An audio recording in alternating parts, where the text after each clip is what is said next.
Alors, bon après-midi, bonne fin d'après-midi. J'espère que vous allez bien. Bienvenue à la 5e édition de MTL Connect, la semaine numérique de Montréal. Mon nom est Armand Afkami, votre animateur pour toute la semaine numérique, donc pour MTL Connect. J'espère que vous allez tous bien. Est-ce que vous passez une belle journée? Yeah, excellent. J'aime ça. Il y en a un qui a fait « Ouais! » Yes, super. J'aime ça. Vous êtes dynamique. Est-ce qu'il y en a ici qui étaient avec nous depuis ce matin? Manifestez-vous. Ouais. Ah ouais, lève la main. J'aime ça. On est dans une classe, ça lève la main. Super. Merci d'avoir été ici. C'est une belle journée riche en programmation, non? Oui! J'aime ça. Hey, c'est parfait. Vous êtes avec... Ben oui, merci. Oh. Alors, nous sommes ici pour un événement très spécial. C'est la 4e édition des MTL Tech Awards. Et aujourd'hui, nous aurons la chance de rencontrer les finalistes. Il y a 12 finalistes qui vont présenter devant un jury. On a des membres du jury qui sont ici dans les premières rangées que je vais vous présenter dans quelques instants. Et les finalistes sont ici, là, sont dans la salle. Ils ont des beaux projets. Ils ont hâte de vous les présenter. Et ils ont des beaux prix à gagner. Alors, déjà, merci à vous tous d'être ici. Merci au jury de faire partie de ce bel événement. Merci à tous nos partenaires. On aura la chance de couvrir tout ça dans quelques instants.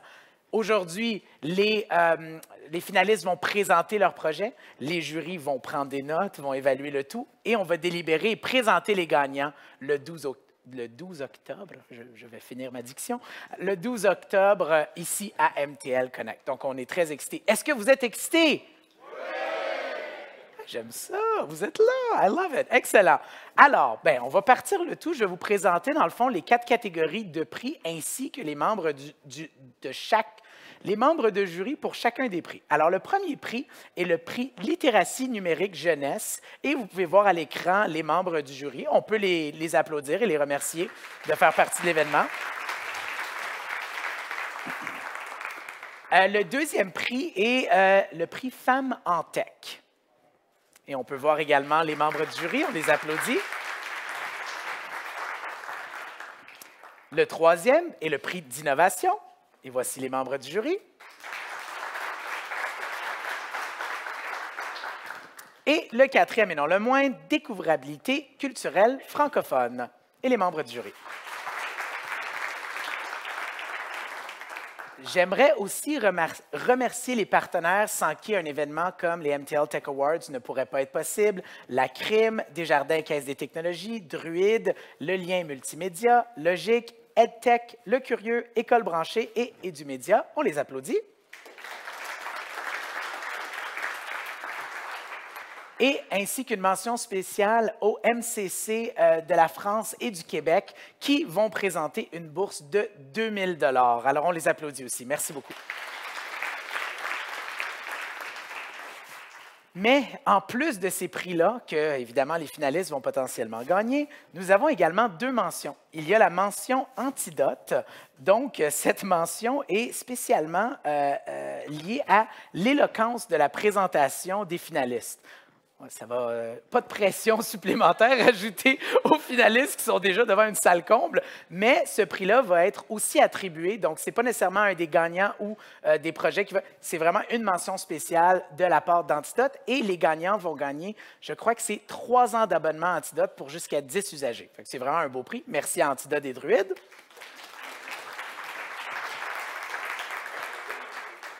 Et ensuite, l'autre mention est la mention Logique de la relève entrepreneuriale. Donc, encore une fois, Logique va choisir un projet qui va mettre en valeur la relève entrepreneuriale et l'équipe gagnante ou le projet gagnant va gagner un voyage à Printemps numérique Belgique, Bruxelles. Donc, ça, c'est vraiment un beau projet et un beau prix d'une valeur de plusieurs mille dollars, là, si je ne m'abuse. Je pense que c'est 3 000 $. Bref, on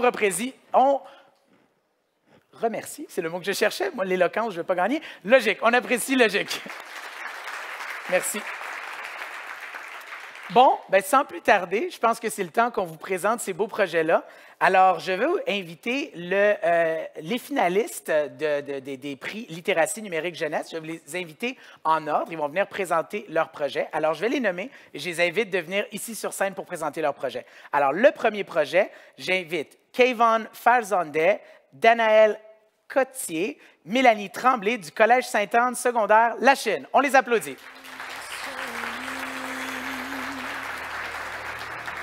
you found love, but I'm just aging. Vous avez 2 micros pour vous 3, c'est bon. Oh, the fire's low, I'm broken inside, I'm still alive. On peut y aller. Ben, bonjour à tous. Donc, aujourd'hui, on vous présente donc ce qu'on fait en termes d'intelligence artificielle au Collège Sainte-Anne. Donc, mon nom, c'est Kevin Farzanet. Je suis le conseiller principal en intelligence artificielle et je suis accompagné de 2 enseignantes ici. Donc, Mélanie Tremblay, qui est enseignante en histoire, et Danaëlle Cottier, qui est enseignante d'anglais. Est-ce qu'on peut switcher les diapositives? OK. Est-ce qu'il faut faire un signal? Oui, ce serait mieux. Voilà, merci. Le bouton vert. Parfait. Donc, je pense qu'avant de rentrer dans le vif du sujet, c'est important d'expliquer un peu qu'est-ce que c'est l'intelligence artificielle. Donc, vous avez probablement tous déjà utilisé l'intelligence artificielle sans même vous en rendre compte. Donc, les correcteurs, les traducteurs en ligne ou même les prédictions de mots sur vos cellulaires, c'est toutes des formes d'intelligence artificielle. Maintenant, ce qui est nouveau, c'est l'avènement de l'intelligence artificielle générative. Okay? Donc, avec l'arrivée de ChatGPT le 30 novembre dernier, il y a eu un essor, un boom d'outils d'intelligence artificielle générative. Donc, des outils qui permettent de générer du texte, des images, des vidéos, de la musique, du code et ainsi de suite. Puis ça crée beaucoup d'enjeux dans le domaine de l'éducation. Donc, beaucoup de défis, beaucoup de questionnements. Et nous autres, au Collège Sainte-Anne, on a vraiment une attitude d'ouverture, une vision d'ouverture face à l'utilisation de l'intelligence artificielle en classe. Donc, parce qu'on sait que les jeunes, quand ils vont sortir des murs de l'école, puis quand ils vont être sur le marché de l'emploi, ils vont avoir accès à ces outils-là, bien nous, au lieu de se mettre dans une posture de « Ah, je ne veux pas que tu utilises l'intelligence artificielle, je ne veux pas que tu utilises ChatGPT parce que tu vas tricher », on va plutôt être dans la posture de « Ah, on veut te montrer comment utiliser l'intelligence artificielle de façon efficace, mais aussi de façon responsable ». Donc, pour ce faire, on a mené différents projets en classe. Donc, on a en culture et citoyenneté québécoise un projet de recherche informationnelle qui a été mené en première secondaire.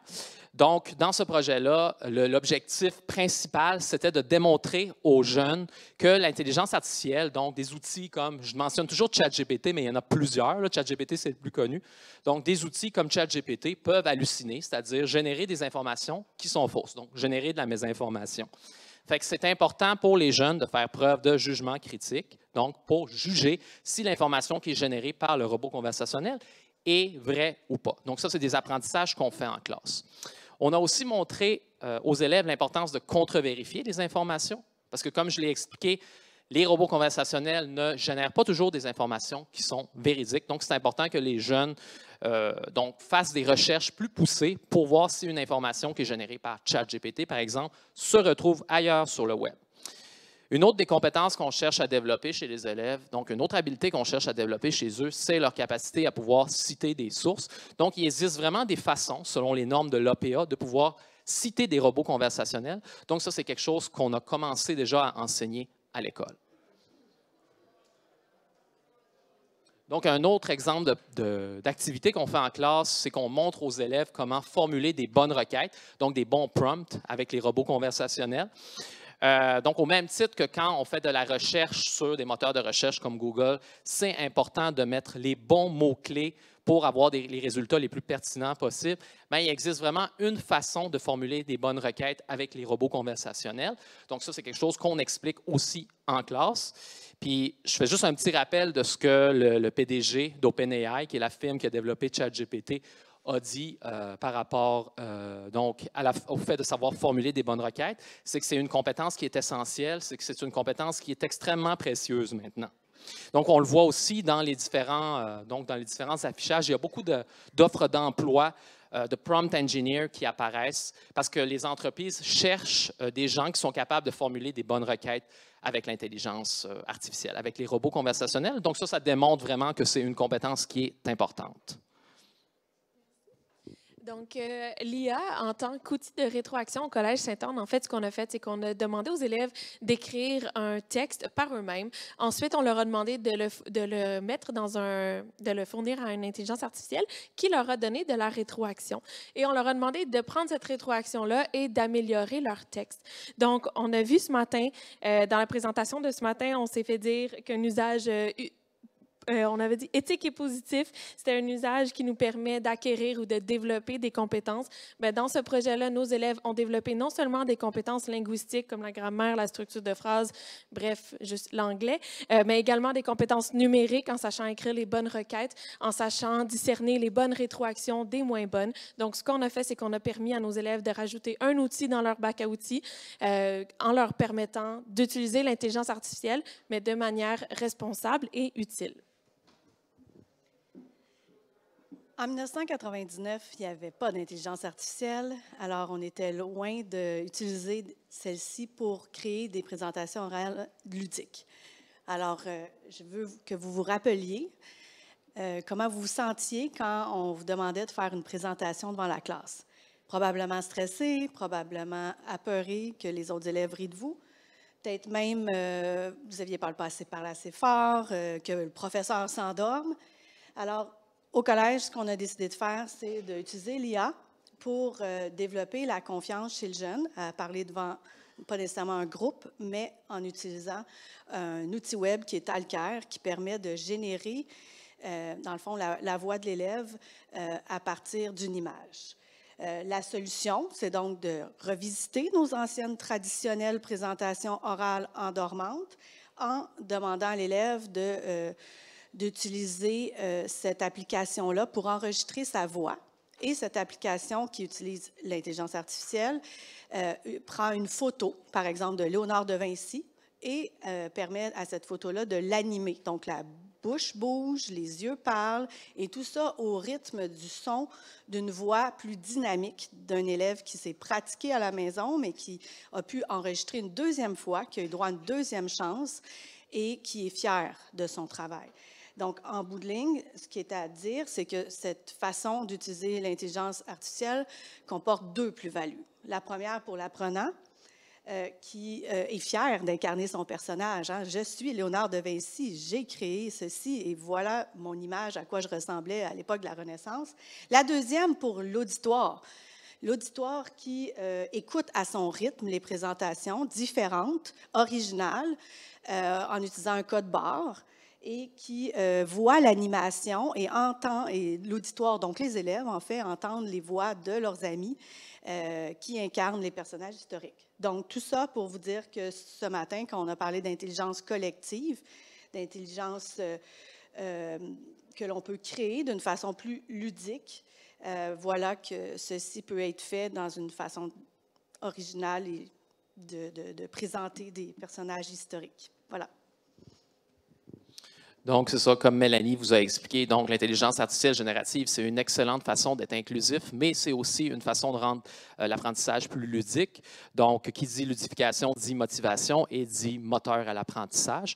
Donc, il y a plein de beaux projets qu'on a entamés au Collège Sainte-Anne avec l'avènement de l'intelligence artificielle générative. Malheureusement, on n'a pas vraiment le temps de tous vous les présenter aujourd'hui, mais je pense que ça vous donne une bonne idée de ce qu'on fait, puis on pousse beaucoup pour vraiment instruire les jeunes, éduquer les jeunes à l'ère de l'intelligence artificielle.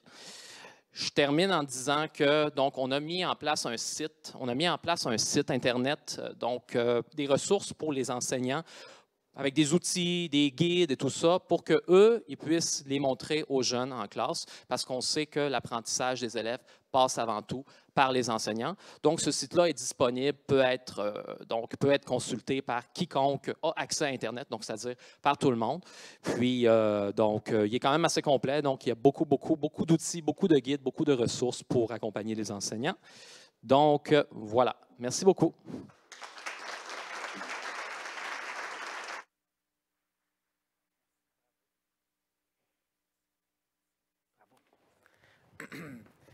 Alors, merci beaucoup et bravo à la première équipe, les premiers finalistes. J'invite tout de suite la deuxième équipe, le deuxième projet finaliste pour le prix Littératie Jeunesse.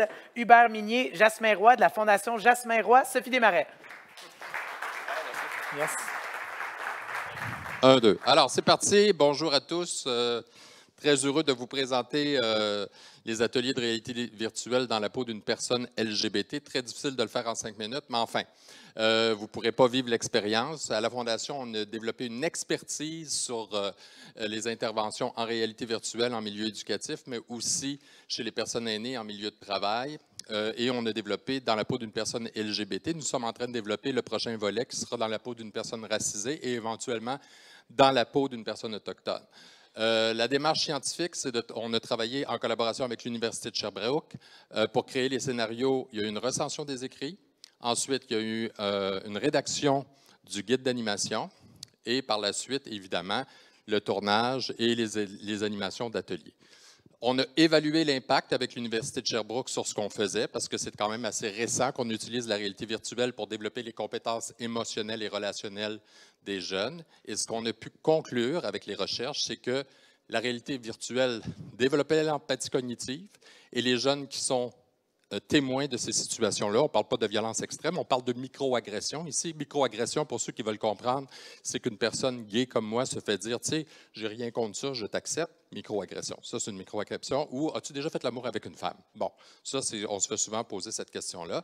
Donc, essentiellement, aussi, pour les personnes qui ont été témoins de la situation, ça laisse une empreinte au cerveau. Et lorsqu'ils sont plongés dans des situations similaires, ils sont plus portés à intervenir de façon bienveillante et à désamorcer aussi la situation. Donc, nous autres, on fait appel à l'intelligence des jeunes. On leur dit pas « fais pas ci, fais pas ça ». Ce qu'on leur dit de faire, c'est que si tu n'es pas homophobe, tu n'es pas transphobe, mais maintenant, on va te demander d'être un meilleur allié. D'accord? Alors, on peut partir la vidéo parce que là, ça va vite. Aujourd'hui, on est sur le plateau de tournage d'un nouveau projet de la Fondation Jasmin Roy Sophie Desmarais dans la peau d'une personne LGBT. Donc, on est en train de filmer des scénarios qui sont vécus souvent par des personnes LGBT. On a choisi la réalité virtuelle pour plonger les gens dans des situations vécues dans la vraie vie. Et l'avantage de la réalité virtuelle, puis il y a beaucoup de recherches maintenant qui sont venues démontrer ça, c'est que ça stimule l'empathie cognitive. Unlimited est une compagnie spécialisée en réalité virtuelle. On est basé à Montréal, à Toronto. Ça fait vraiment plusieurs années qu'Unlimited collabore avec la Fondation Jasmin Roy Sophie Desmarais. On a fait plusieurs projets qui sont uniquement en réalité virtuelle, qui parlent d'intimidation. Ce qu'on a voulu mettre en scène, c'est ce qu'on appelle des micro-agressions, c'est-à-dire des agressions que certaines personnes ou que nous-mêmes, on peut faire sans nécessairement se rendre compte que ça peut être blessant pour la personne.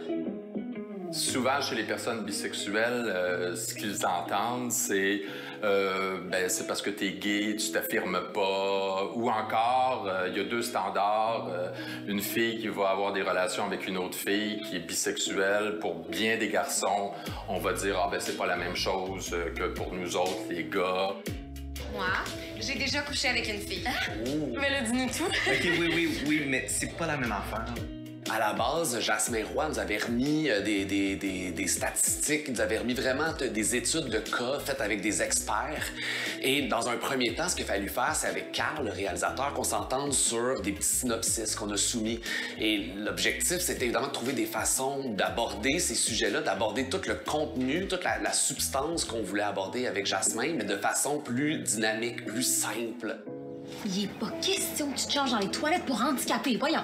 Comme si être lesbienne, c'est un handicap. Ah, c'est pas ça. Hey, ce qu'il a fait, là, c'est blessant. Le projet sur lequel on travaille aujourd'hui, c'est un projet qui tient sur le storytelling et qui traite de microagressions.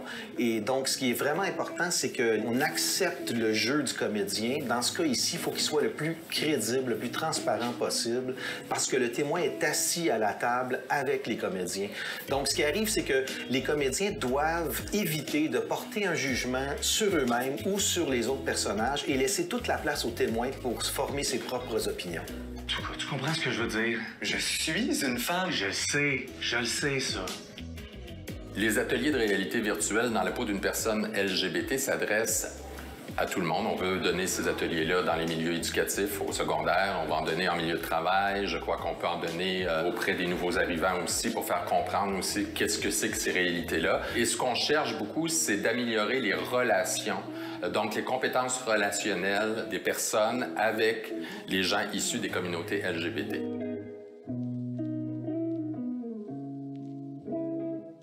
mais rapidement, je vais vous présenter là, le matériel qu'on utilise pour nos ateliers. Donc, on a ici un exemple avec une des valises. Donc, c'est la moitié de notre matériel. On a une trentaine de casques en réalité virtuelle. Nos ateliers se donnent en français et en anglais. Donc, quand on arrive dans une classe, on installe les jeunes en rond. Chaque jeune a un casque de réalité virtuelle.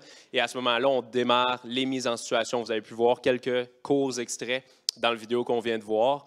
Suite à chaque situation, bien sûr, on pose des questions, on interagit avec les jeunes là, pour développer leur empathie, développer leur habilité socio-émotionnelle, être capable de réagir positivement lorsqu'ils vivent ce genre de situation-là. Et ce que ça fait aussi, c'est que le cerveau ne tombe jamais en mode passif après 20 minutes. À chaque fois qu'on lance une vidéo, le cerveau reste actif, donc les apprentissages sont beaucoup plus intégrés. Et dans les bonnes pratiques, parce qu'on a aussi fait une recension des écrits, les bonnes pratiques disent que tout usage de technologie doit se faire par la socialisation en milieu éducatif. C'est très important de comprendre ça, parce que des fois, on peut dire on va vous mettre sur des tablettes, faites très attention, ça ne fait pas partie des bonnes pratiques. Et en terminant, pour ceux qui seraient intéressés à recevoir des ateliers, on a eu de l'argent du gouvernement pour en donner et de la Ville de Montréal. Alors, si vous voulez nous inviter chez vous, dans vos écoles, ça va nous faire plaisir d'aller vous visiter. Vous avez juste à aller sur fondationjasminroy.com. Merci.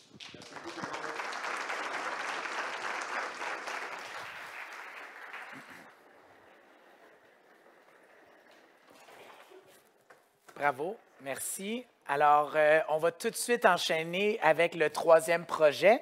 J'aimerais tout de suite, je vais donner un instant quand même à Jasmin et à Hubert de bouger leur matériel, m'assurer qu'on ne rentre pas dans leurs pattes pendant qu'ils font ça. Deux très beaux projets. On se prépare pour le troisième. Encore une fois, c'est les finalistes des prix en littératie jeunesse. Alors, on va tout de suite, dans quelques instants, je vais vous les présenter, ils embarqueront tout de suite après. Alors, c'est Sébastien Bergeron du Centre de services scolaires de Bois-Franc, ainsi que Cindy Saint-Hilaire et Marie-Hélène Hamel de l'école primaire Sainte-Famille de Victoriaville. On les accueille.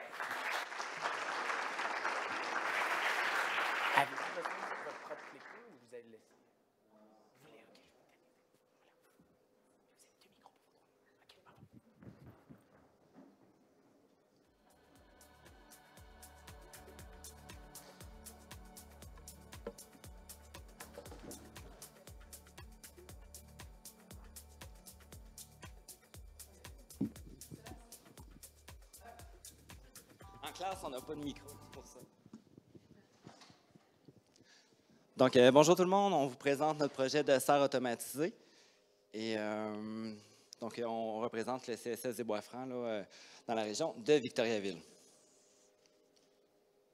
Ah, c'est ça. Juste avant, c'est un projet qui combine les sciences, qui combine également l'entrepreneuriat et le laboratoire créatif. Je me présente, Sébastien Bergeron, conseiller pédagogique au CSS des Bois-Francs. Marie-Hélène Hamel, enseignante de 4e année à l'École Sainte-Famille. Cindy Saint-Hilaire, enseignante de 5e, 6e année à l'École Sainte-Famille également.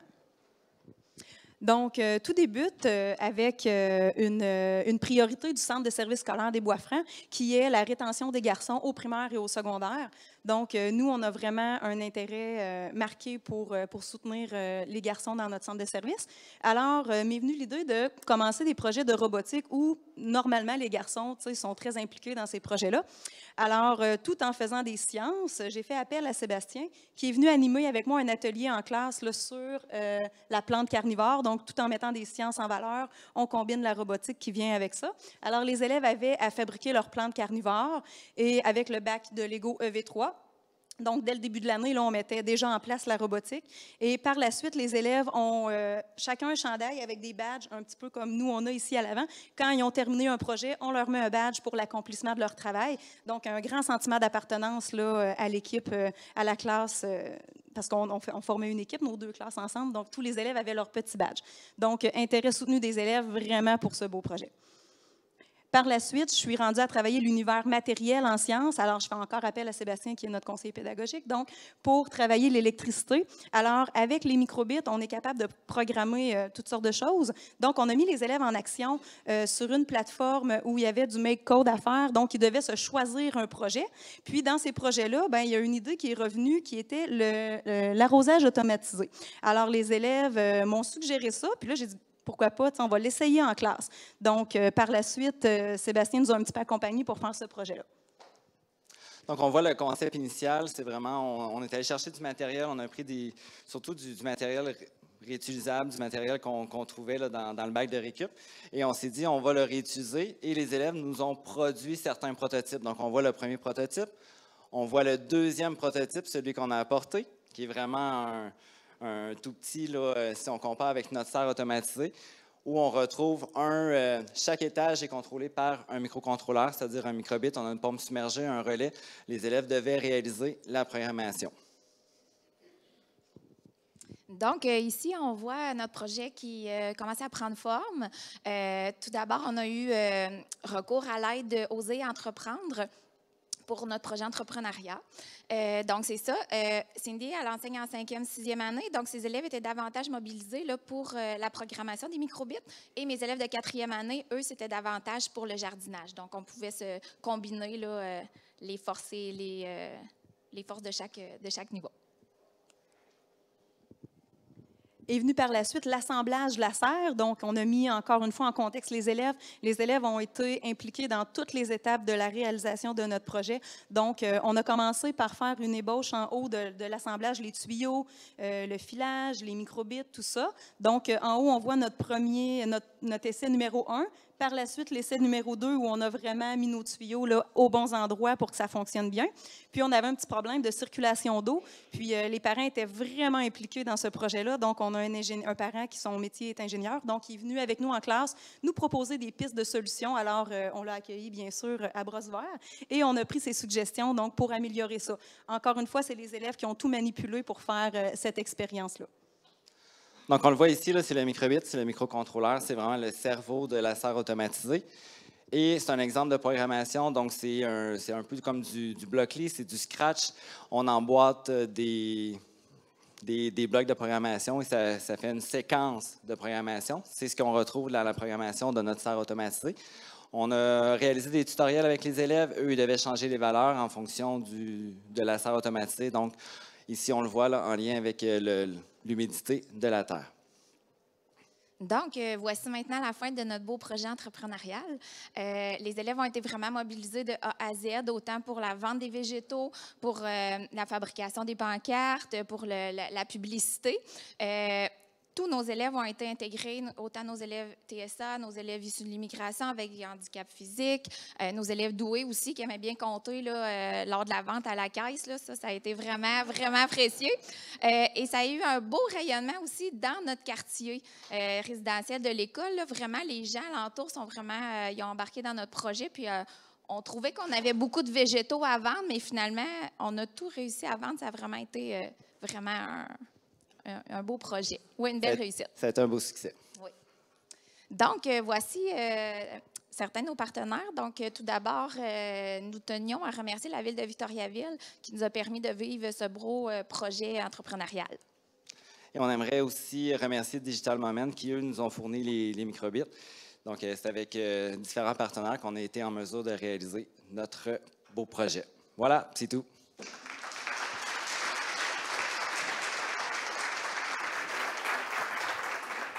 Bravo, bravo. Merci. Poignée de main formelle. Et prendre vos. Alors, bravo aux 3 finalistes des prix littératie jeunesse. 3 très beaux projets. On les applaudit encore une fois, les 3 projets. Bravo et bonne chance. Ils vous ont pas fait la vie facile, hein, les jurys? On va tout de suite enchaîner avec le prochain prix des MTL Tech Awards. On va vous présenter les finalistes des Femmes en Tech. Alors, je vais tout de suite inviter la première finaliste, Nathalie Miara de Eduplan Solutions. On l'accueille chaleureusement. Bonjour. Est-ce que vous voulez votre ticker? Je vous laisse ça avec le micro. Merci. Je vais juste m'assurer. Ça marche. Non, je crois que je l'ai mal fait, là. Le bouton vert. Ah, le bouton vert. OK. Bon, alors, bonjour à tous. Heureuse de vous rencontrer ce soir. Alors, écoutez, j'aimerais bien vous poser une question un petit peu réflexive. Avez-vous déjà pensé au pouvoir des mots? L'influence que ça pourrait avoir sur les êtres humains. En fait, pour ma part, j'y réfléchis beaucoup. Et quand j'étais toute jeune, j'ai décidé d'aller voir un petit peu l'étymologie du mot incapable, incapacité, capable, capacité. Et si vous regardez à l'origine de ces mots-là, quand on parle d'incapacité, on parle d'une inaptitude d'agir, le droit. Hein? Alors que capacité, on parle de cette capacité de pouvoir comprendre, de réaliser des choses. Et en fait, c'est dans cette perspective que j'ai choisi d'atteindre mes objectifs personnels et professionnels. Donc, ce n'est pas étonnant que je suis devenue psychopédagogue en intervention éducative pour aider les jeunes, surtout les jeunes, bien sûr les adultes aussi, qui sont en situation de handicap. Savez-vous qu'au Canada, il y a plus d'1 million de personnes ayant des incapacités. Mais ces mêmes personnes ont des capacités. Ce qu'il leur faut, mon grand souci, c'est leur plan de traitement, leur plan d'intervention. Ils ont besoin de plans intelligents et de plans accessibles pour finalement contribuer à la société. Donc, ce projet, c'est un projet que j'ai pris à cœur. Et donc, nous avons développé au sein d'EduPlan Solutions 2 technologies pour aider toutes sortes d'intervenants, que ce soit dans le contexte de la santé mentale, de l'éducation, peu importe. Ça peut être des professionnels, des orthophonistes, des éducateurs, des techniciens, des psychoéducateurs, des enseignants, à créer et mettre en œuvre et réviser, gérer leur plan d'intervention ou leur plan de traitement. C'est des plans qui sont propulsés par l'intelligence artificielle où des objectifs leur sont recommandés ainsi que des stratégies, des interventions. Évidemment, ce projet a été mis sur pied à l'aide d'une méthodologie que nous avons nommée l'Accessibility by Design. En fait, ce projet a débuté lors de ma thèse en 2006. Et ce qui est de très intéressant dans ce projet, il y a l'organisation et la gestion des talents. En fait, depuis le départ, dans cette méthodologie, dans ce processus, nous allons chercher tout type d'utilisateurs pour essayer de vraiment bien comprendre leurs besoins. Donc, nous avons pu créer différentes communautés de personnes, mobiliser différents talents pour essayer de concevoir ces produits. Et donc, on peut dire aujourd'hui que nous avons la chance d'avoir mobilisé différents types d'intervenants, différents types de personnes, des usagers, différents éducateurs, toutes sortes de personnes, des entrepreneurs aussi pour nous aider. En fait, chacun apporte quelque chose à la création de ce projet-là. En fait, plus que la création, mais bien l'implantation de ce projet. Et donc, ça nous donne toute une diversité que nous avons pu regrouper pour pouvoir gérer et profiter du bénéfice de pouvoir inclure toutes ces différentes communautés de personnes. Et puis aujourd'hui, on est content de pouvoir mettre à l'essai ces 2 produits qui sont encore une fois pour aider à créer et gérer les plans de traitement et les plans d'intervention dans le secteur de l'éducation et de la santé mentale. Merci.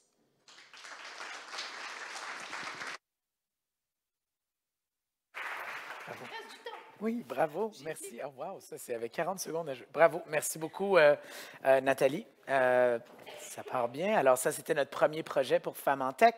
Je présente tout de suite la deuxième finaliste. Alors de la société Skikoop Inc., Adèle Salin-Cantébrel.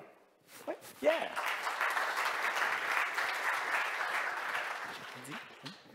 Est-ce que vous voulez voter que? Parfait. Le bouton vert. Non, c'est pas la bonne.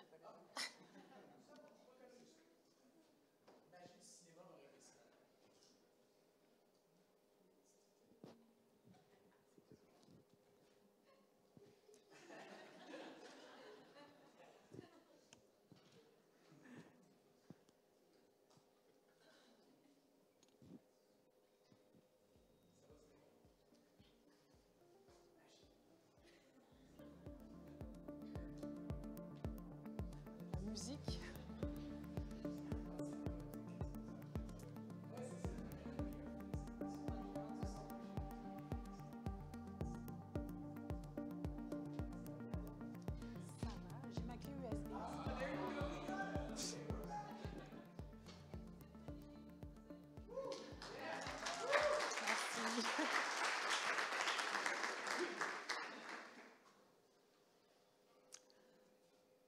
Alors, bonjour et merci de cette opportunité de vous présenter mon entreprise, SciCoup, une entreprise qui est engagée dans la lutte contre les disparités de santé.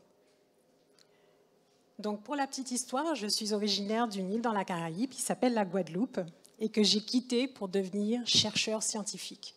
C'est donc une passion pour la recherche et l'innovation qui m'a amenée à Paris, puis à Memphis, puis finalement ici, à Montréal, où j'ai fait un doctorat, puis un post-doctorat dans le domaine de la recherche biomédicale.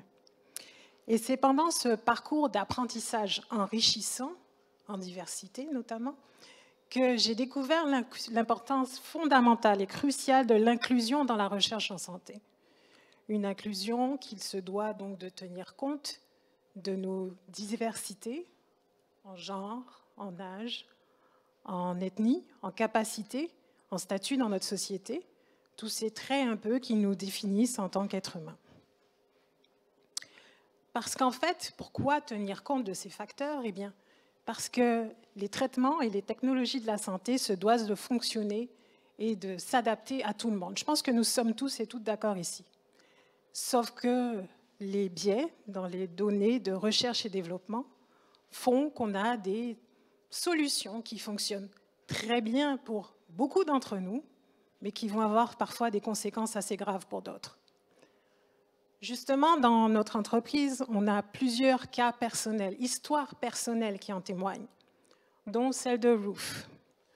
Ruth, c'était la conjointe d'un de nos volontaires qui souffrait d'une maladie pulmonaire. Et lors de son hospitalisation, Ruth s'est retrouvée confrontée à cet équipement médical mal adapté, censé mesurer le taux d'oxygénation dans son sang, mais qui, au lieu de faciliter le traitement de sa maladie, l'a compliqué. Pourquoi, vous me direz? À cause de biais en lien avec la couleur de sa peau.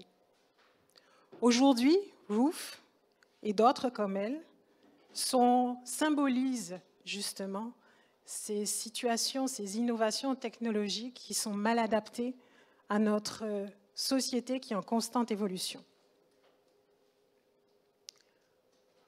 Aujourd'hui, les technologies et l'intelligence artificielle sont partout dans nos systèmes de soins. Mais savez-vous que 95% des données de médecine de précision qui alimentent massivement nos technologies sont en fait centrées sur les Caucasiens et que 85% des essais cliniques qui servent à valider, développer ces technologies ont du mal dans leur recrutement de participants, ce qui fait qu'il y a des biais de diversité dans ces technologies. Et quand on sait que seulement 4% de ces technologies sont en fait validées, testées en fait, pour leur précision selon le genre, l'ethnie le genre, l'ethnie notamment, et l'âge, c'est en fait beaucoup de nos vies qui sont en jeu. Donc c'est pourquoi on a créé Opère. Plus qu'une plateforme, c'est une façon juste de faire de la recherche.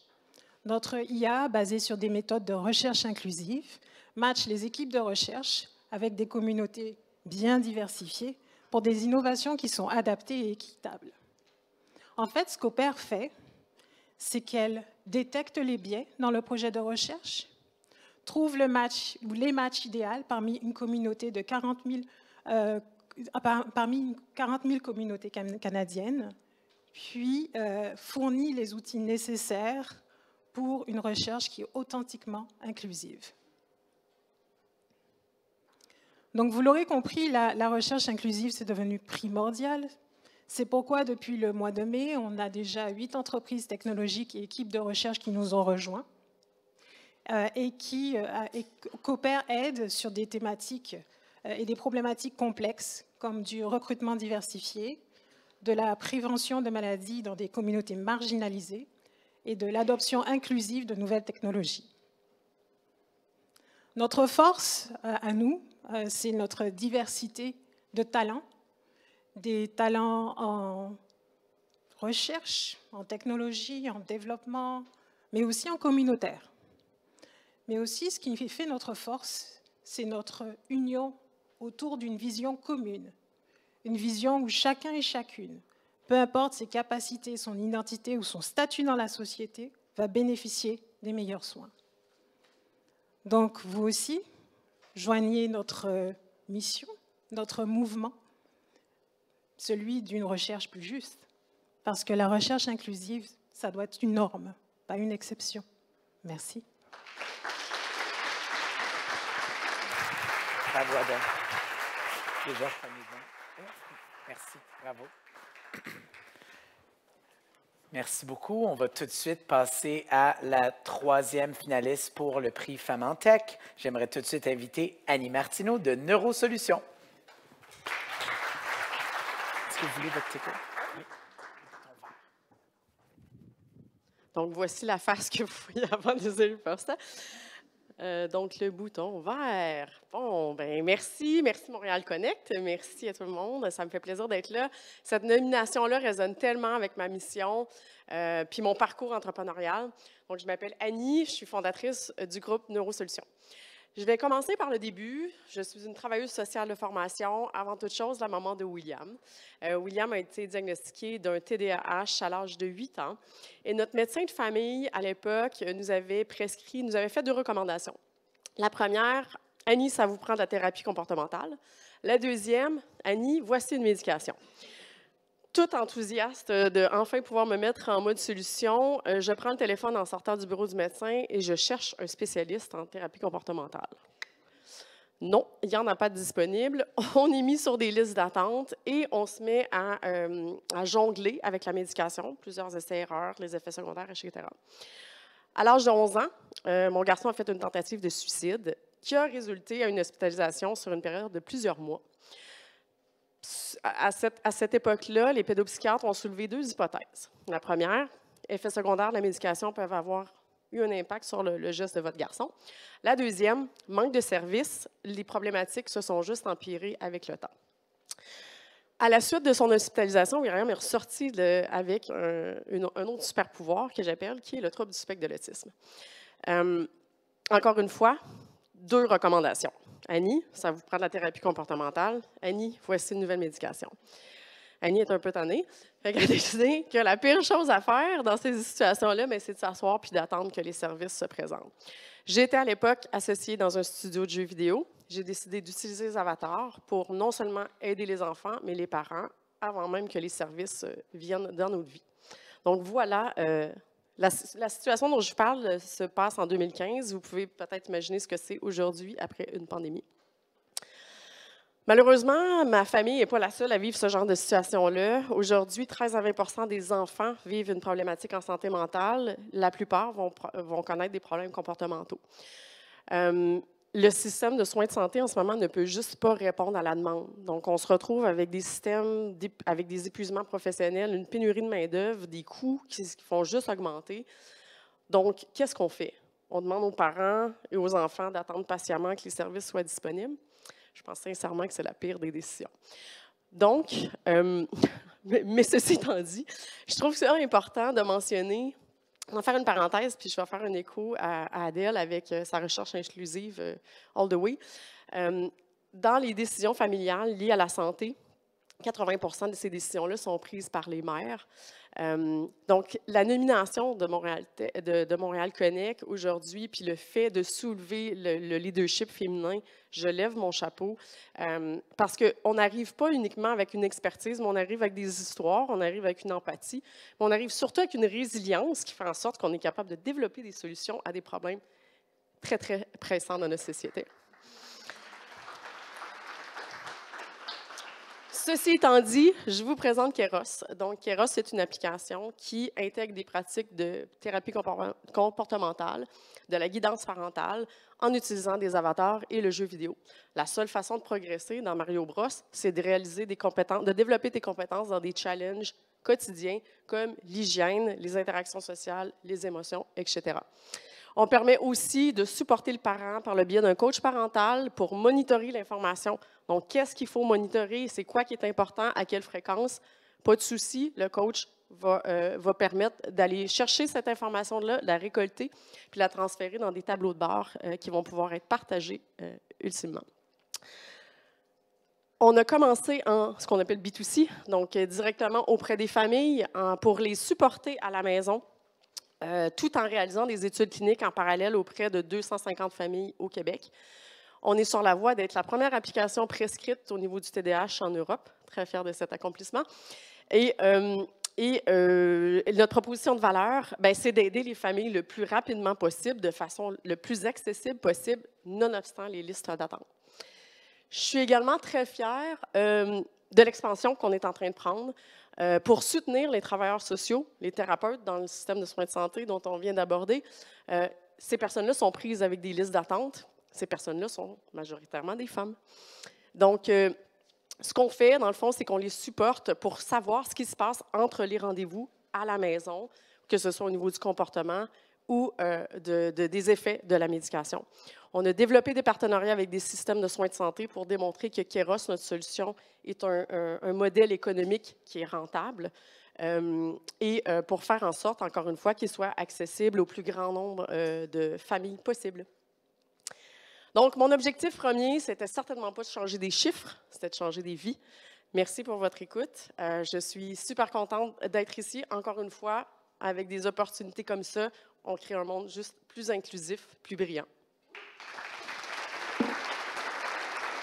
Bravo, Annie. Bravo. Alors, encore une fois, félicitations aux 3 finalistes pour Femmes en Tech. On les applaudit.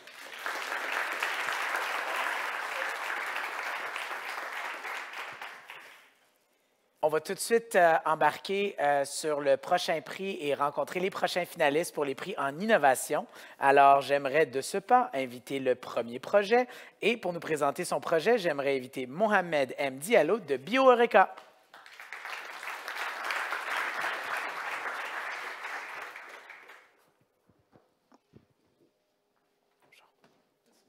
Est-ce que tu veux ton clicker? Oui, parfait. Le bouton vert.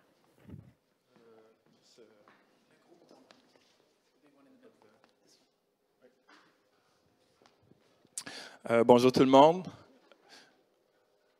Donc, je vous présente, je suis Mohamed, je suis le cofondateur et le président de BioEureca. En fait, vous savez qu'en ce moment, la détection des pathogènes, c'est vraiment primordial dans notre société en 2023, que ce soit dans le domaine alimentaire, pour la création des médicaments, mais aussi pour l'environnement, tester l'eau, vous avez souvent entendu parler, abus d'ébullition d'eau parce qu'ils ont détecté les colis et autres. Donc, c'est vraiment monnaie courante de faire la détection des pathogènes dans plusieurs sphères de notre communauté et tout, même auprès des domaines alimentaires, IGA et compagnie. Et ils ont tout en commun, tout le monde a un facteur en commun, c'est que c'est très long puis c'est très coûteux, surtout quand on ne sait pas qu'est-ce qu'on cherche. Donc, je vais vous parler d'une patiente, Marianne. En fait, Marianne, c'est une patiente qui est rentrée à l'hôpital pour se faire poser sa nouvelle prothèse de hanche et elle est sortie de là handicapée à vie. Qu'est-ce qui s'est passé? C'est que Marianne a eu une infection bactérienne qui était logée dans sa prothèse et le temps qu'on fasse un diagnostic précis de la part du médecin, quand il envoie l'échantillon au laboratoire, quelques jours après, il était trop tard. Elle est handicapée à vie et Marianne, elle est sur une fauteuil roulante en ce moment. Elle a accepté que je raconte son histoire à tout le monde ici. Et elle a 3 enfants, puis vous contribuez tous à payer les frais de Marianne jusqu'à la fin de sa vie, parce que c'est la RAMQ qui prend le cas de Marianne en charge. Et le cas de Marianne, ce n'est pas un cas isolé. Des centaines de milliers de Canadiens qui vivent la même situation à travers le Canada, mais aussi les États-Unis. Parce que le processus actuel, c'est que quand on va à l'hôpital, on ne sait pas de quoi on est malade. Généralement, le médecin vous donne des antibiotiques à large spectre pour essayer de vous guérir, mais il vous demande des prises de sang ou d'urine pour envoyer ça au laboratoire. Et c'est là que les problèmes commencent. C'est que quand on sait qu'est-ce qu'on cherche, par exemple, tout le monde a entendu parler de la COVID, on fait une analyse par PCR, mais dehors, vous respirez des millions de particules. Mais avec l'analyseur par PCR, on lui dit de chercher seulement la protéine spike, qui est spécifique à la COVID. Dès qu'il le détecte, automatiquement, il va dire ces patients-là ou cette échantillon-là est contaminé avec la COVID. Mais c'est très compliqué quand on ne sait pas qu'est-ce qu'on cherche. Donc, il faut faire plusieurs temps d'incubation, d'isoler les colonies. C'est plusieurs jours, même des semaines. Même dans certains cas, on peut aller à des mois. Et qu'est-ce qui arrive au bout de la chaîne? C'est le patient qui paye. On a parlé tout à l'heure de santé mentale. Bien, j'ai vécu des gens autour de moi. En étant biochimiste, j'ai fait ça pour beaucoup de gens qui attendent leurs résultats. Et ce n'est pas parce que des fois on manque de personnel, c'est parce que le processus traditionnel, elle est comme ça. Et qu'est-ce que nous, on a fait? On a développé une technologie qui permet d'utiliser l'intelligence artificielle et d'intervenir dès le début du processus d'analyse au laboratoire, au microscope, puis de donner les résultats sous forme de probabilité. Et la probabilité la plus élevée, le scientifique ou le chercheur, il a juste à faire une double validation avec un test biochimique précis et spécifique aux pathogènes. Et qu'est-ce que ça permet de faire? Ça permet de réaliser d'énormes économies au laboratoire parce qu'ils vont utiliser moins de réactifs et des produits, d'être plus efficaces, c'est-à-dire qu'ils n'ont pas besoin, pour une seule personne, on peut faire des centaines de milliers de tests, donc pas besoin d'embaucher plus de personnel, surtout en période de pénurie de main-d'œuvre, et d'être plus efficace. Il y a certains tests, que ce soit pour le cancer ou autre, ça peut aller jusqu'à 1 mois, 2 mois avant de recevoir des résultats. On le fait en quelques minutes. Si vous ajoutez à ça les délais administratifs, peut-être 1 ou 2 jours. Et on aimerait ça aller chercher 1% de ce marché-là, 5 ans après le déploiement de notre technologie qui va se faire dès janvier. Et on a plusieurs compagnies qu'on a trouvées qui font l'AI pour la détection des pathogènes. Mais on est le seul qui fait utiliser 3 combinaisons différentes, c'est-à-dire le modèle d'entraînement traditionnel, vu que c'est à ça avec le Future Learning. Qu'est-ce que je veux dire par là? C'est que demain matin, s'il y a une nouvelle maladie ou une nouvelle infection qui apparaît, on a juste besoin de quelques échantillons, puis automatiquement, notre AI va l'intégrer. Donc, on n'a pas besoin d'avoir des millions ou des milliers de données pour pouvoir le réentraîner. De plus, on a aussi le processus décisionnel, c'est-à-dire que, je vous donne un exemple, entre E. coli et Shigella, 2 pathogènes qui se ressemblent beaucoup au microscope.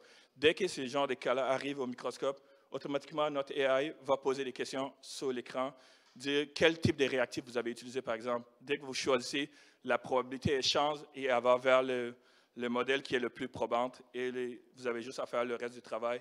Et l'autre avantage, c'est qu'on a bâti la technologie pour penser aux territoires éloignés.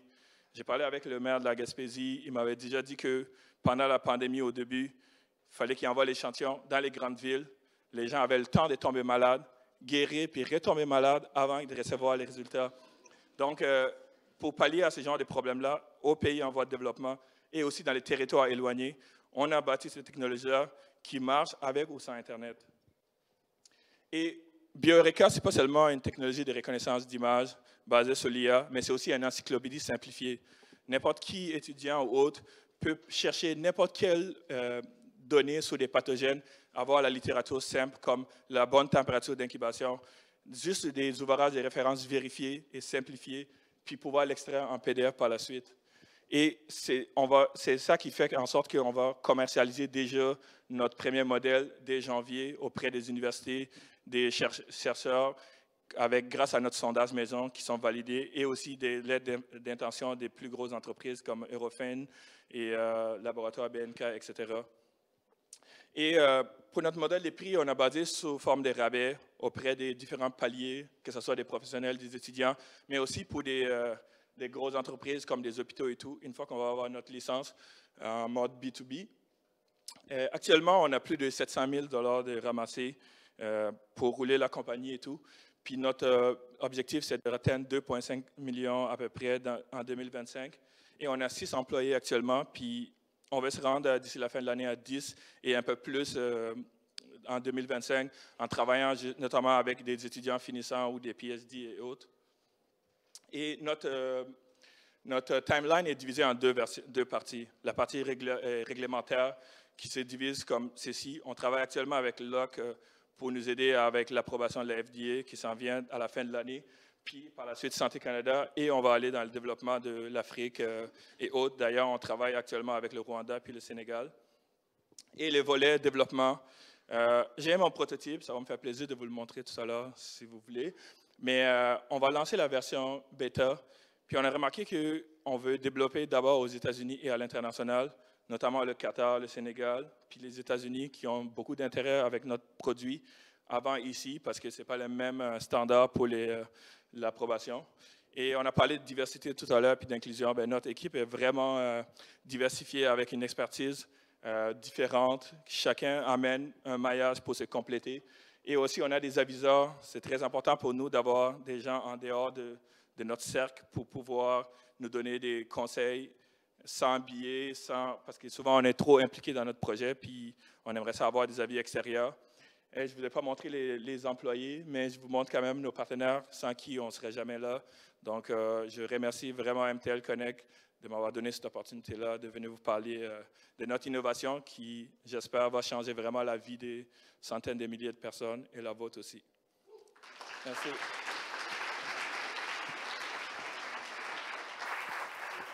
Merci. Bravo.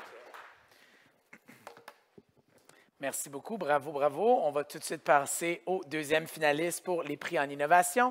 J'invite maintenant Thibault Renouf de la société Arrivage. On l'accueille. Salut. Clicker. Bouton vert. C'est parti. Bonjour tout le monde. C'est moi ça. Bon, bonjour, je m'appelle Thibault Renouf. J'ai cofondé l'entreprise Arrivage, qui est une plateforme technologique dont je vais vous parler dans un instant. Mais la vraie raison pour laquelle je suis là, en fait, c'est que je suis entrepreneur depuis 7 ans. Puis je n'ai pas les moyens de me payer un psy, donc vous êtes là pour moi. Je vais vous parler de mon éco-anxiété aujourd'hui. Mon éco-anxiété sur le système dans lequel on vit. On a vu cette année une planète qui prend feu, au Canada en particulier. On voit des inondations. Un coup, il y a trop d'eau, un coup, il n'y en a pas assez. On voit des guerres, on voit des pandémies. Puis depuis 3 ans, ça s'est pas mal accéléré. Je ne sais pas ce que vous en pensez, mais moi, ça me fait un peu paniquer. Le vrai problème derrière tout ça, c'est que 97,5% de notre alimentation provient d'une agriculture industrielle.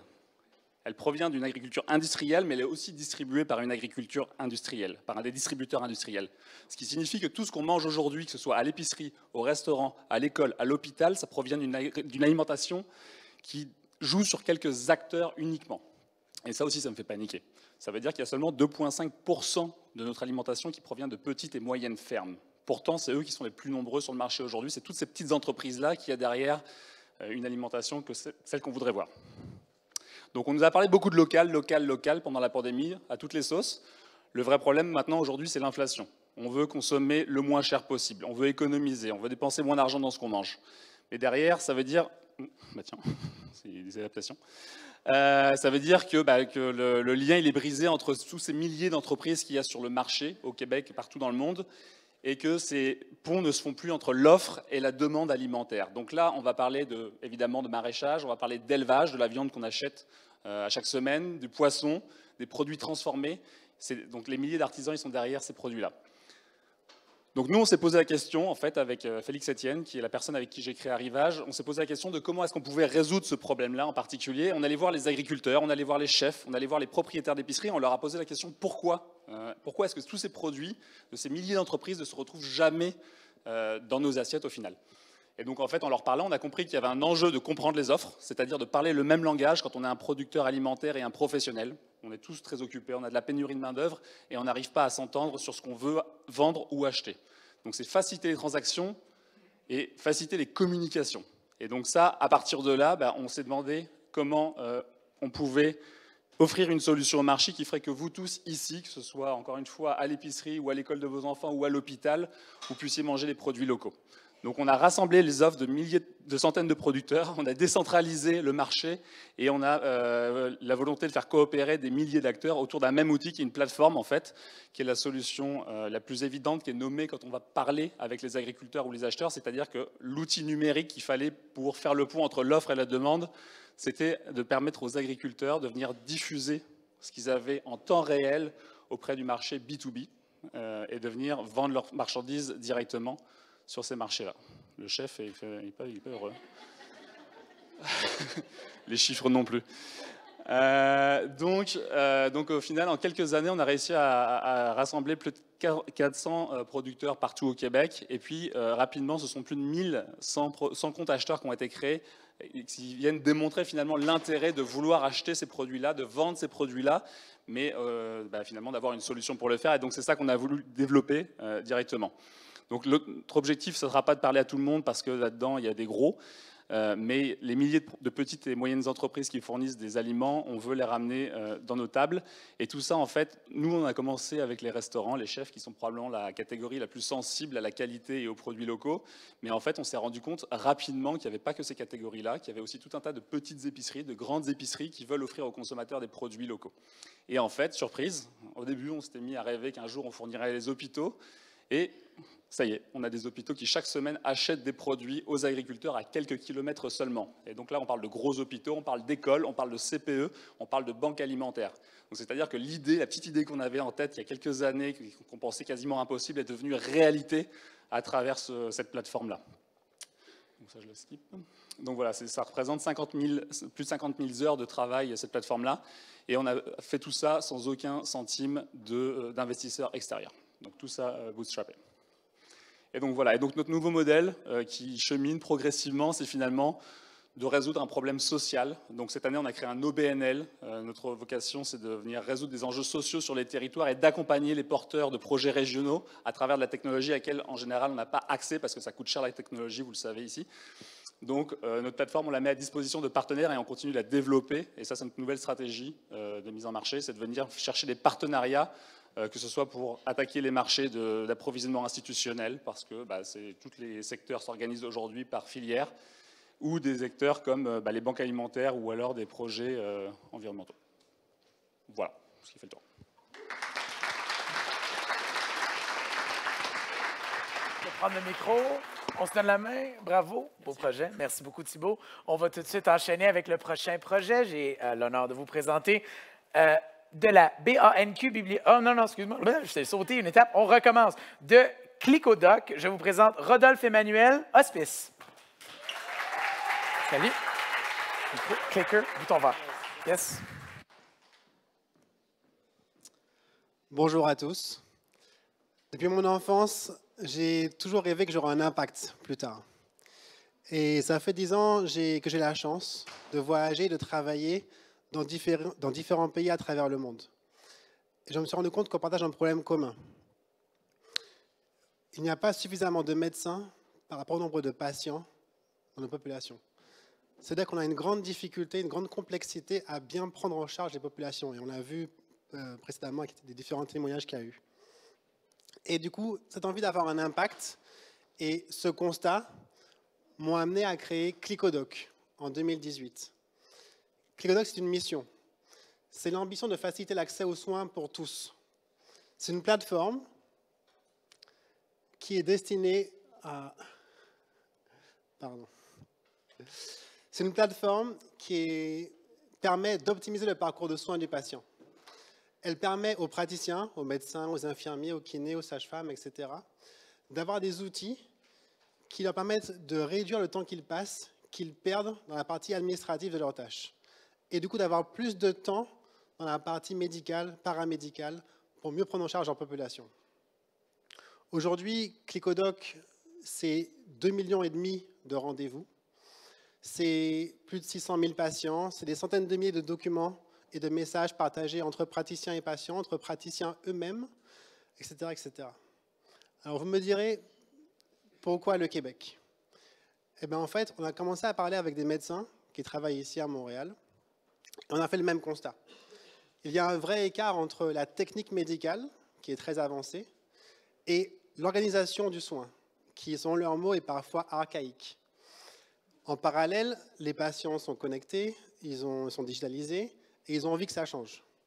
Tout comme le ministère qui a récemment octroyé 2 milliards de dollars pour la partie gestion des données de santé du Québec. Donc, je vais vous donner 3 exemples très concrets pour montrer comment on peut agir avec Clickodoc. Prenons l'exemple d'une maman, ou jeune papa, qui se réveille le matin avec un enfant qui est malade et qui décide du coup de se rendre dans un établissement sans rendez-vous. Qu'est-ce qu'il va faire? Il va aller sur place, il va prendre un ticket avec un petit numéro dessus, il va s'asseoir, il va patienter pendant parfois plusieurs heures. Avec un enfant malade, dans un endroit qui est un peu stressant, fatigant, etc., c'est loin d'être idéal. Avec Clickolist, on peut faire pareil, mais depuis son téléphone, depuis chez soi. On prend sa place en ticket d'attente, mais de façon digitale, et on reçoit des notifications chez soi pour savoir quand il faudra se présenter sur place pour aller voir son praticien. Je prends un autre exemple. Imaginez-vous que vous devez faire des soins infirmiers à domicile. Vous avez un pansement à faire pendant 3 semaines, vous devez le changer. Vous allez peut-être appeler 10, 15, 20 cabinets infirmiers avant d'avoir une réponse. Avec ClickRocket, vous ferez la demande une fois sur la plateforme. Elle sera partagée avec tous les infirmiers autour de vous et c'est eux qui pourront répondre par rapport à leur disponibilité. Dernier exemple, Vous avez un rendez-vous avec un dermatologue, par exemple, dans 2 mois. Normalement, vous devez faire quoi? Vous devez attendre 2 mois, tout simplement. Avec Clickodoc, vous pouvez recevoir des alertes grâce à notre liste d'attente intelligente pour avancer votre rendez-vous et passer plus tôt. Et peut-être que vous passerez la semaine prochaine, en réalité. Donc, tous ces outils ont un impact très réel et très concret sur le parcours de soins du patient. Notre modèle économique est très simple. C'est un abonnement que paient les praticiens, car Clickodoc doit rester gratuit pour tous, pour les patients. C'est très important pour nous. Et les slides sont un petit peu inversés, désolé. Par nous, j'entends une équipe diverse, multiculturelle, qui a des compétences qui se complètent et qui croient tous en cette mission de faciliter l'accès aux soins pour tous. Aujourd'hui, Clickodoc est en discussion avec le CHU de Montréal et l'hôpital général juif pour la mise en place de pilotes d'ici début 2024. Car oui, ce que nous voulons faire, c'est venir au Québec. Nous voulons apporter notre contribution à l'optimisation du parcours de soins des patients québécois. Nous voulons apporter notre pierre à l'édifice. Nous voulons le faire avec vous. On a envie que vous croyiez à cette mission avec nous. Et du coup, je vous remercie pour votre écoute.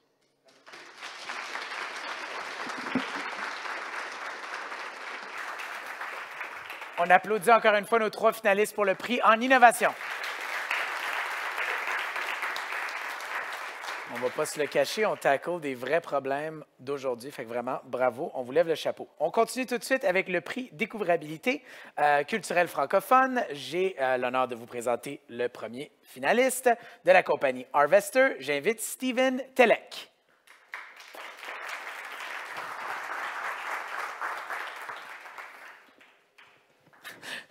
Il vient à la course? Non, il n'y a pas de problème. Est-ce que vous voulez votre propre? Oui, bouton vert. Excellent. Merci à tous. Bonjour à tous et merci évidemment à l'équipe organisatrice, le Printemps numérique, pour le professionnalisme, ainsi que évidemment le ministère de la Culture québécois et le ministère de la Culture français, grâce à qui je suis là aujourd'hui.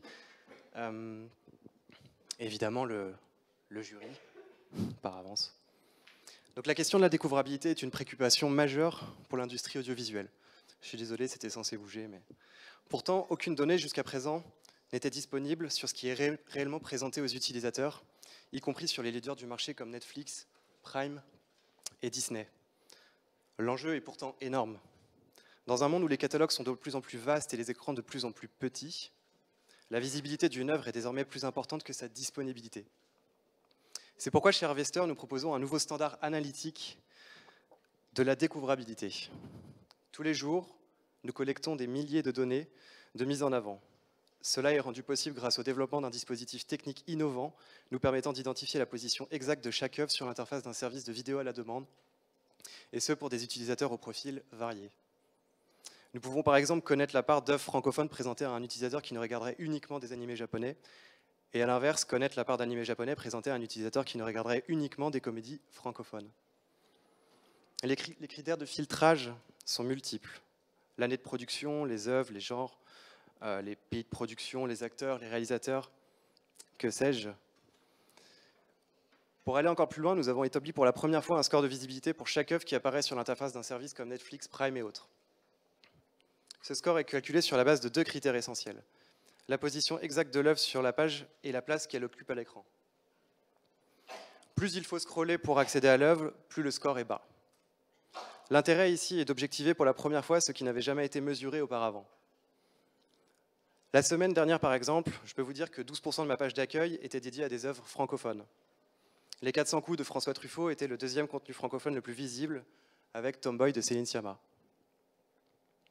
On y découvre ainsi que les œuvres francophones étaient 4 fois visibles que les œuvres anglophones, et que seulement 12 vignettes dans les 5 premières rangées de la page d'accueil étaient dédiées à des contenus francophones.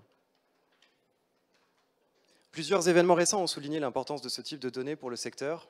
En Europe, la directive SMA a imposé la mise en avant des œuvres européennes pour les services de vidéo à la demande. Au Canada, où la notion de découvrabilité est née, la loi C11 passée cette année constitue un grand pas en avant dans la défense de la diversité culturelle. Aux États-Unis, Les grèves des scénaristes a fait émerger la visibilité comme levier essentiel vers une meilleure rémunération des auteurs. Or, maintenant que l'enjeu est clair, il nous faut des données pour mener à bien ces objectifs, en France, au Canada, aux États-Unis et ailleurs.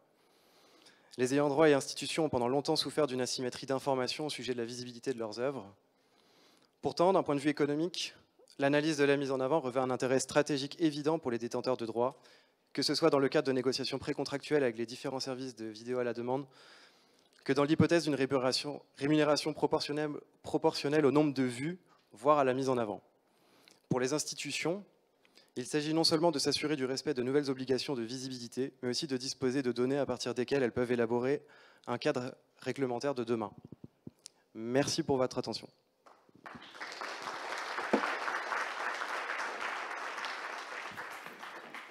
Bravo.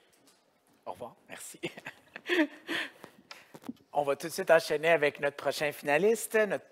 J'aimerais tout de suite inviter de la société Hub Avantage Numérique, Edma Annie Wheelhouse.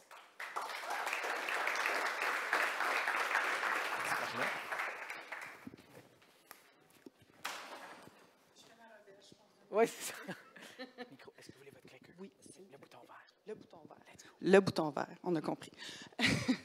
Bonjour, Edma Annie Wheelhouse, agente de développement culturel numérique au Conseil de la culture de l'Abitibi-Témiscamingue, ADN au CCAT pour les intimes. Donc, moi, je viens vous présenter la découvrabilité territoriale au sein du Hub Avantage Numérique. En fait, c'est quoi ça, le Hub Avantage Numérique? Oh, OK, on a utilisé PowerPoint.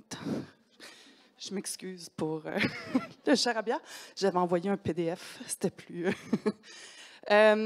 La découvrabilité territoriale, en fait, c'est un ensemble d'initiatives qui a été faite auprès des partenaires du Hub Avantage Numérique.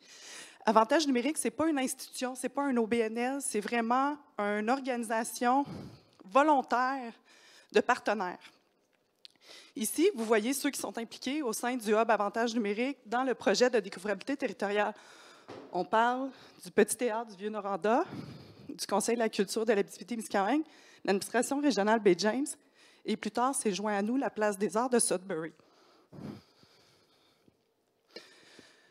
Donc, Avantage Numérique, comme je vous expliquais, c'est un hub virtuel, physique et mobile qui regroupe les secteurs de la culture, des affaires et du savoir dans le secteur du croissant boréal. Ça, c'est une appellation qu'on s'est inventée entre nous pour rejoindre l'Abitibi-Témiscamingue, le nord du Québec et le nord-est de l'Ontario francophone. Oui, non, c'est... Je suis asthmatique. J'ai couru en descendant les marches. Je suis désolée. Ce n'est pas le stress, c'est vraiment de l'asthme. Donc, pourquoi ces trois territoires-là? En fait, historiquement, dans les années 60, on se reconnaissait tellement dans notre structure territoriale, économique, notre identité, notre culture, qu'ils ont même eu envie de créer une nouvelle province entre les trois territoires qui s'appellent là. Nous, on appelle ça le croissant boréal parce qu'on trouve que ça ressemble à un croissant. C'est pas à nulle part. On essaye de le rentrer sur Wikipédia, un peu comme les cantons de l'Est, mais ça passe pas encore. Donc, la découvrabilité territoriale, c'est vraiment un ensemble d'initiatives qui est sous la coordination d'un regroupement. Vous me voyez, là, ma petite face ici en haut, Edma Annie, moi je suis au Conseil de la culture. Après ça, j'ai Stéphanie Brousseau, qui est là dans la scène, dans la salle. Je ne l'ai pas fait monter avec moi sur la scène, mais en tout cas. Puis on a Alex Tétrault du côté de la Place des Arts. Nous, dans le fond, notre objectif, c'est de sensibiliser, d'accompagner, de former aux 4 piliers de la découvrabilité. Là, je ne ferai pas le cours sur la découvrabilité ici, mais il y a 4 piliers. C'est aussi de pérenniser le Wikiclub du croissant boréal et d'ancrer les principes dans la pratique. Dans le projet, dans le fond, nous, on allait chercher des sous pour avoir un regroupement de personnes qui se sont déployées sur le territoire pour agir directement dans les municipalités. Donc, on a vraiment mis des gens en place dans le nord du Québec, dans les territoires Anishinaabe, puis on a aussi mis des gens partout dans les MRC pour œuvrer sur Wikipédia. Ce qu'on a fait, dans le fond, c'est qu'on a créé une communauté autour d'un groupe Facebook qui, aujourd'hui, va rassembler un peu plus de 340 personnes qui travaillent sur Wikipédia. On a fait des formations au décompte d'aujourd'hui. C'est sur les 3 dernières années, on a fait une 40aine de formations, webinaires, activités de conférences, des activités aussi live d'accompagnement et de soutien. C'est des collaborations avec d'autres Wikiclubs, c'est des collaborations avec, exemple, la TASIC, la Cinémathèque, avec les Wikiclubs des autres territoires, pour pouvoir échanger nos connaissances puis pouvoir augmenter, dans le fond, le contenu culturel francophone dans l'univers Wiki. Et c'est aussi des événements, pas tant nous qui organisons les événements, mais c'est d'être présent dans les événements de nos territoires. Parce qu'en fait, à la base, quand on revient au début du projet, dans le croissant boréal, on a fait le calcul sur l'univers Wiki, Wikipédia, en réalité, il n'y avait pas plus de 75 articles qui traitaient du milieu culturel ou patrimonial de nos territoires. Donc, pour nous, c'était vraiment important d'être présent sur cette encyclopédie universelle-là. C'est pour ça qu'on a monté le projet à l'origine. En Abitibi-Témiscamingue, dans le fond, on a quand même fait un projet 3R, le projet Culture 3.0. En fait, le projet 3R a permis de rassembler l'Outaouais, l'Abitibi-Témiscamingue et le nord du Québec pour aller chercher c'était quoi les éléments sur lesquels on devrait œuvrer. Et c'est ce projet-là, dans le fond, qui a permis de faire des recommandations pour mettre en place le réseau des ADT, les agents de découvrabilité territoriale. Maintenant, on sait que ça s'appelle un Wikipédien en résidence, mais à l'époque, on ne le savait pas quand on a écrit le projet.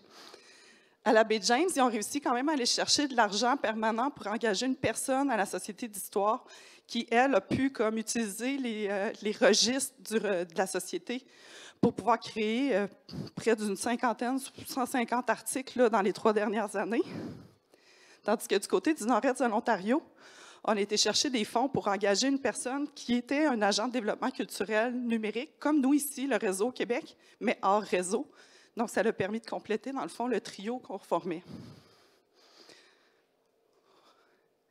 Vous voyez ici, en haut, ça, c'est nos statistiques des 3 dernières années sur les 14 rédacteurs qu'on avait engagés. Ça n'inclut pas les quelques vingtaines de rédacteurs là, qui rajoutent aussi du contenu.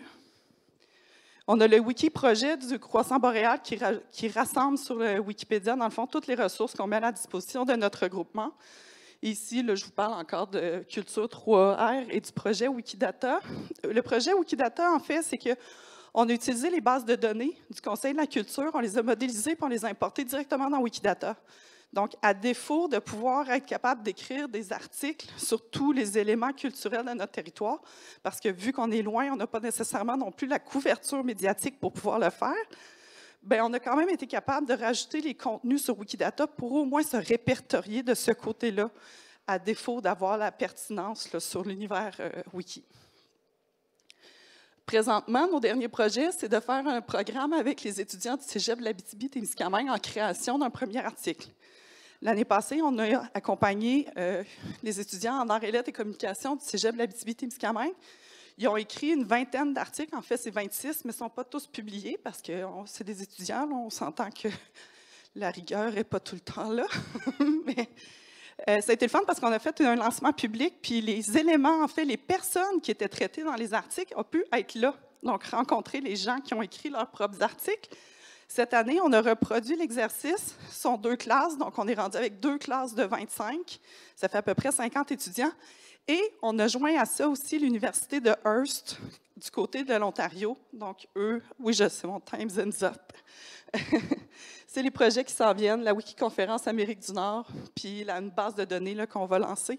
Donc, tout ça fait partie de la totalité des initiatives qu'on fait. Merci. You did it. Bravo, Edmani.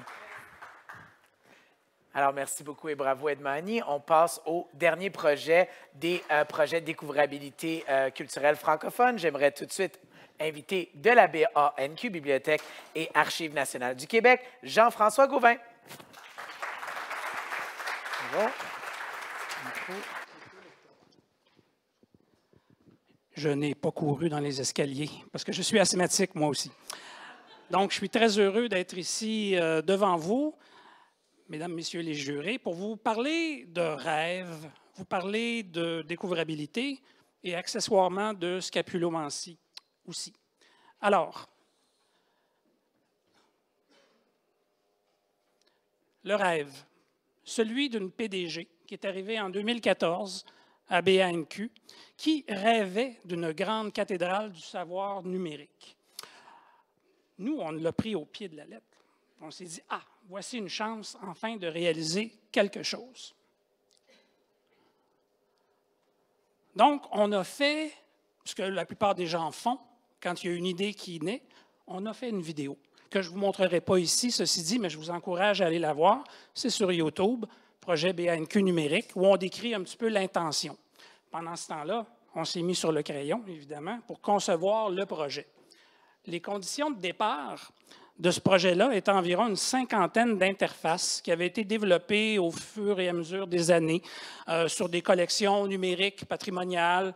Vous aviez des cartes et plans, des estampes, des affiches, des photos anciennes, des enregistrements sonores, des revues et journaux, notamment, toutes sortes de documents du patrimoine québécois qui existaient dans un univers complètement éclaté, je dirais. Et nous, on avait enfin l'opportunité de créer une offre centralisée. Ce qu'on a fait, on a créé donc BANQ numérique en 2015, qui a été lancé, qui regroupe justement l'ensemble de ce patrimoine-là.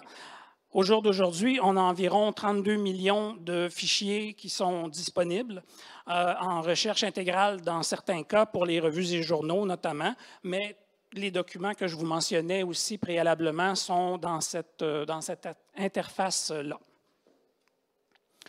On avait conçu dès le départ le projet avec une intention de découvrabilité sans le savoir, je vous dirais, parce que le terme n'existait pas vraiment en 2014 où il naissait autour de cette année-là.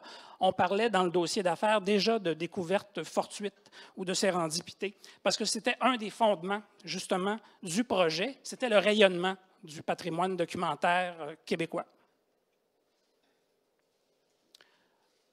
Au fil des années, le projet a été soutenu par les PDG qui se sont succédés, notamment par Marie Grégoire et Frédéric Bouchard, qui est notre président du conseil d'administration de BANQ, dans un article récemment publié dans la presse, où ils soutiennent l'initiative de découvrabilité. Et c'est une des conditions, justement, qui a fait que ce projet-là est encore porté par l'institution. Mais là, vous me dites, oui, mais OK, il y a un succès de découvrabilité. Comment ça s'opère? Bien, par de l'ajout de contenu en continu. On ajoute environ 400 000 fichiers par mois. On continue de numériser, évidemment, le patrimoine. Il y a des nouveaux documents qui entrent dans nos collections. On a une équipe aussi qui vise à l'enrichissement de ces documents-là, donc un principe d'indexation par des métadonnées, du vocabulaire contrôlé aussi qui permet d'avoir des règles très précises au niveau de la description de ce patrimoine-là. Un programme de référencement qui est optimisé pour les moteurs de recherche, visant la disponibilité et la visibilité accrue de nos documents.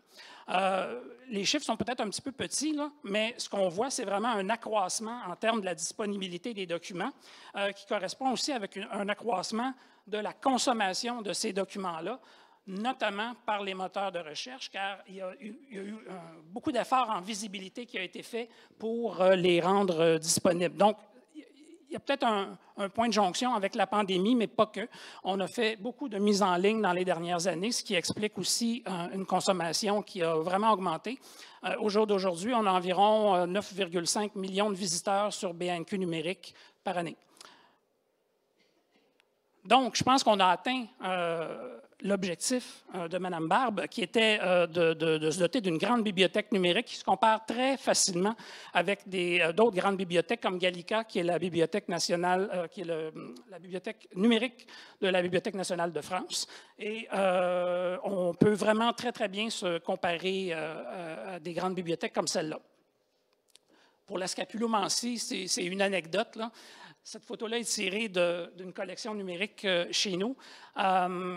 Et c'est simplement pour montrer que pour des termes, des fois, qui ne correspondent pas nécessairement à une idée de venir à BANQ pour retrouver une explication sur un sujet, bien, en tapant un mot dans un moteur de recherche, on peut arriver chez nous, évidemment. Ici, on était sur la première page de Google en faisant cette recherche-là. Donc, la découverte fortuite s'opère aussi de cette façon-là.